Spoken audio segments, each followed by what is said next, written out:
Gulliver's Travels by Johnathan Swift. Chapter 8.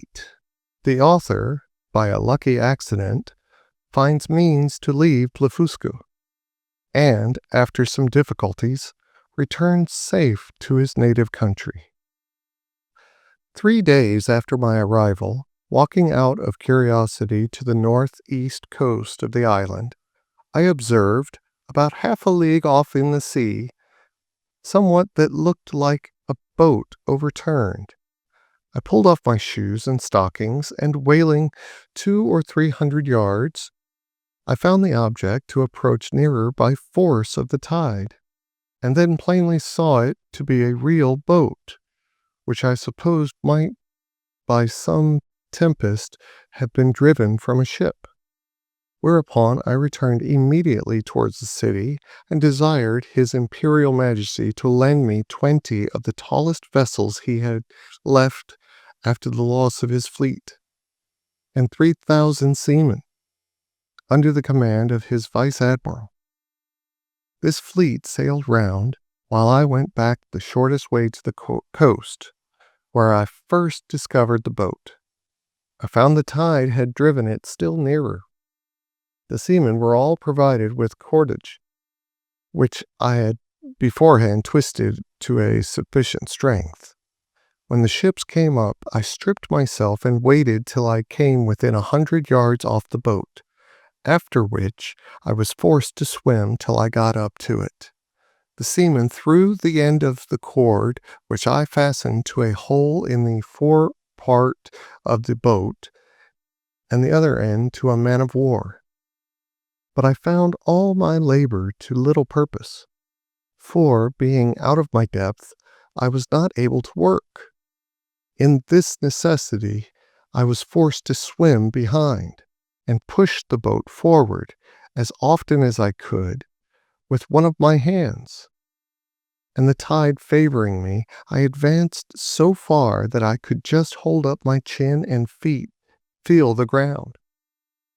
I rested 2 or 3 minutes, then gave the boat another shove, and so on, till the sea was no higher than my armpits. And now, the most laborious part being over, I took out my other cables, which were stowed in one of the ships, and fastened them first to the boat, and then to 9 of the vessels which attended me. The wind being favorable, the seamen towed, and I shoved until we arrived within 40 yards of the shore. Waiting till the tide was out, I got dry to the boat, and by the assistance of 2,000 men, with ropes and engines, I made a shift to turn it on its bottom, and found it was but little damaged. I shall not trouble the reader with the difficulties I was under, by the help of certain paddles, which cost me 10 days making, to get my boat to the royal port of Blefuscu, where a mighty concourse of people appeared upon my arrival, full of wonder at the sight of so prodigious a vessel. I told the emperor that my good fortune had thrown this boat in my way, to carry me to some place whence I might return into my native country, and begged His Majesty's orders for getting materials to fit it up, together with his license to depart, which, after some kind expostulations, he was pleased to grant. I did very much wonder, in all this time, not to have heard of any express relating to me from our emperor to the court of Blefuscu. But I was afterward given privately to understand that His Imperial Majesty, never imagining I had the least notice of his designs, believed I was only gone to Blefuscu in performance of my promise, according to the license he had given me, which was well known at our court, and would return in a few days, when the ceremony was ended. But he was at last in pain at my long absence, and after consulting with the treasurer and the rest of that cabal, a person of quality was dispatched with the copy of the articles against me, This envoy had instructions to represent to the monarch of Blefuscu the great leniency of his master, who was content to punish me no farther than with the loss of mine eyes, that I had fled from justice, and if I did not return in 2 hours, I should be deprived of my title of Nardak and declared a traitor. The envoy further added that in order to maintain the peace and amity between both empires, his master expected that his brother of Blefuscu would give orders to have me sent back to Lilliput, bound hand and foot, to be punished as a traitor. The Emperor of Blefuscu, having taken 3 days to consult, returned an answer consisting of many civilities and excuses. He said that as for sending me bound, his brother knew it was impossible, that although I had deprived him of his fleet, yet he owed great obligations to me for many good offices I had done him in making the peace. That, however, both their majesties would soon be made easy, for I found a prodigious vessel on the shore, able to carry me on the sea, which he had given orders to fit up, with my own assistance and direction, and he hoped in a few weeks both empires would be freed from so insupportable an encumbrance. With this answer, the envoy returned to Lilliput, and the monarch of Blefuscu related to me all that had passed, offering me at the same time, but under the strictest confidence, his gracious protection, if I would continue in his service, wherein, although I believed him sincere, yet I resolved never more to put any confidence in princes or ministers, where I could possibly avoid it, and therefore, with all due acknowledgments for his favorable intentions, I humbly begged to be excused. I told him that since fortune, whether good or evil, had thrown a vessel in my way, I was resolved to venture myself on the ocean, rather than be an occasion of difference between two such mighty monarchs. Neither did I find the emperor at all displeased, and I discovered, by a certain accident, that he was very glad of my resolution, and so were most of his ministers. These considerations moved me to hasten my departure, somewhat sooner than I intended, to which the court, impatient to have me gone, very readily contributed. 500 workmen were employed to make 2 sails to my boat, according to my directions, by quilting 13 folds of their strongest linen together.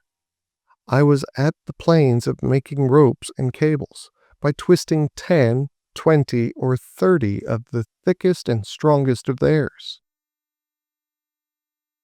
A great stone that I happened to find, after a long search by the seashore, served me for an anchor. I had the tallow of 300 cows for greasing my boat, and other uses. I was at incredible pains in cutting down some of the largest timber trees for oars and masts, wherein I was, however, much assisted by His Majesty's ship carpenters, who helped me in smoothing them after I had done the rough work. In about a month, when all was prepared, I sent to receive His Majesty's commands and to take my leave. The emperor and royal family came out of the palace. I lay down on my face to kiss his hand, which he very graciously gave me. So did the empress and young princes of the blood. His Majesty presented me with 50 purses of 200 sprugs apiece, together with his picture at full length, which I put immediately into one of my gloves, to keep it from being hurt. The ceremonies at my departure were too many to trouble the reader with at this time.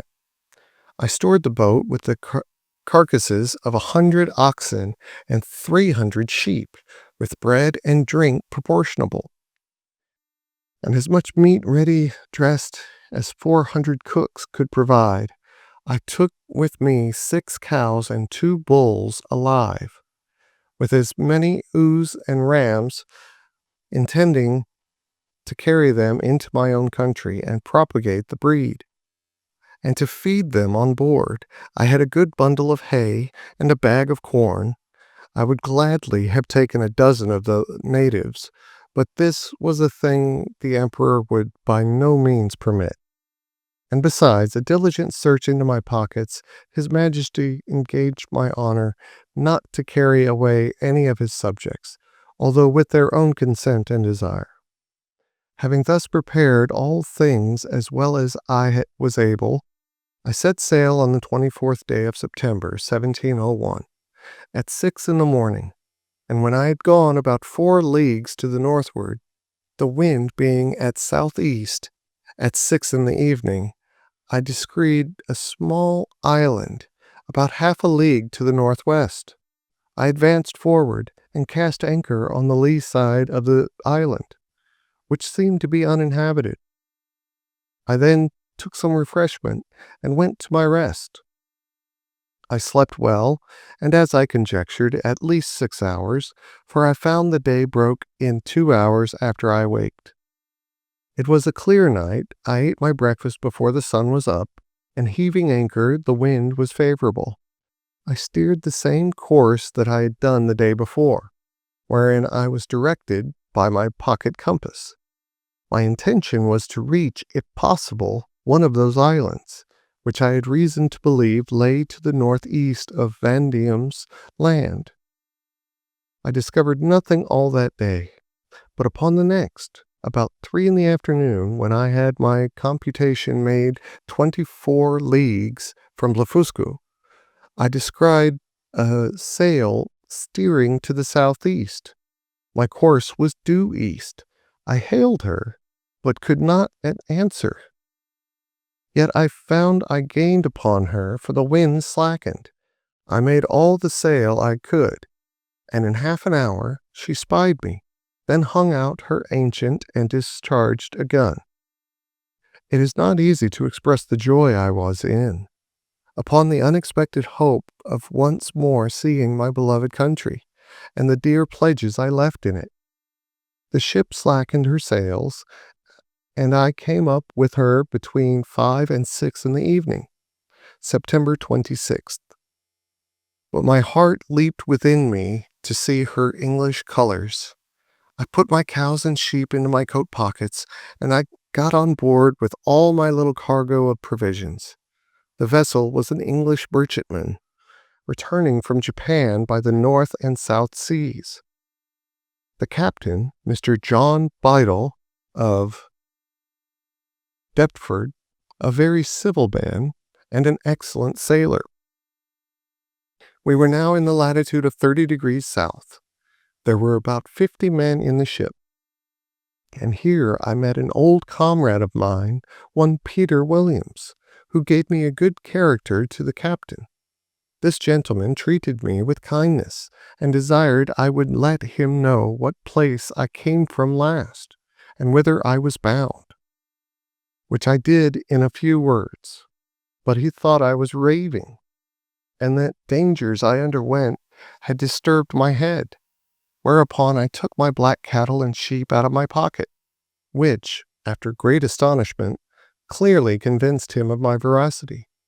I then showed him the gold given me by the Emperor of Blefuscu, together with his Majesty's picture at full length, and some other rarities of that country.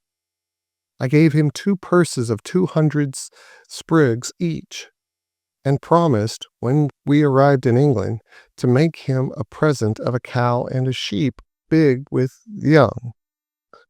I shall not trouble the reader with a particular account of this voyage, which was very prosperous for the most part. We arrived in the Downs on the 13th of April, 1702. I had only one misfortune, that the rats on board carried away one of my sheep.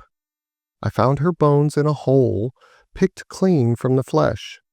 The rest of my cattle I got safe ashore, and set them a-grazing in a bowling green at Greenwich, where the fineness of the grass made them feed very heartily, though I had always feared the contrary.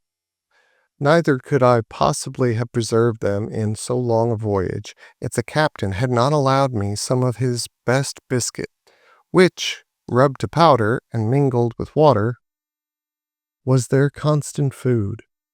The short time I continued in England, I made a considerable profit by showing my cattle to many persons of quality and others, and before I began my second voyage, I sold them for £600. Since my last return, I find the breed is considerably increased, especially the sheep, which I hope will prove much to the advantage of the woolen manufacture, by the fineness of the fleeces. I stayed but 2 months with my wife and family, for my insatiable desire of seeing foreign countries would suffer me to continue no longer. I left £1,500 with my wife and fixed her in a good house at Redriff. My remaining stock I carried with me, part in money and part in goods, in hopes to improve my fortunes. My eldest uncle John had left me an estate in land near Epping of about £30 a year, and I had a long lease of the Black Bull in Fetterlane, which yielded me as much more, so that I was not in any danger of leaving my family upon the parish. My son Johnny, named so after his uncle, was at the grammar school, and a towardly child. My daughter Betty, who is now well married and has children, was then at her needlework. I took leave of my wife and boy and girl, with tears on both sides, and went on board the Adventure, a merchant ship of 300 tons, bound for Surat, Captain John Nicholas, of Liverpool, commander. But my account of this voyage must be referred to the second part of my travels.